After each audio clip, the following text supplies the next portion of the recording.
ஒரு சின்ன கிராமம் இருந்தது. அந்த கிராமத்துல வாழ்ந்தது ஒரு குட்டி நாய். பெயர் பாப்பு.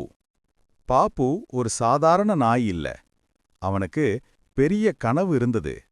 ஒரு நாள் பள்ளிக்கு போய் படிக்கணும்னு என்ற கனவு.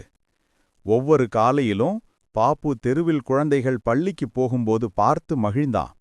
அவர்களோட பைய பார்த்து அவனும் ஒரு நாள் அப்படியே நடக்கணும்னு எண்ணினான்.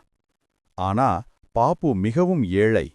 அவனுக்கு காலணியும் இல்ல, புத்தகங்களும் இல்ல. ஆனாலும் மனசு மட்டும் நிறைய நம்பிக்கையால் நிரம்பியிருந்தது. ஒரு நாள் பாப்பு ஒரு பழைய பையை குப்பையில் கண்டான். அதை சுத்தம் செய்து தன் முதுகில் போட்டான். அந்த நாளிலிருந்து அவன் ஒவ்வொரு காலையிலும் பள்ளிவாசலுக்கு போய் கதவை பார்த்து கொண்டிருந்தான். அந்த கதவுக்குள் போக முடியாதிருந்தாலும் அவன் கனவில்தான் அந்த பள்ளியில் உட்கார்ந்திருந்தான். கண்ணில் நிறைந்த ஆர்வம், இதயத்தில் நிறைந்த ஆசை. மழை பெய்தாலும் வெயில் எரித்தாலும் பாப்பு அந்த வழியே சென்றான்.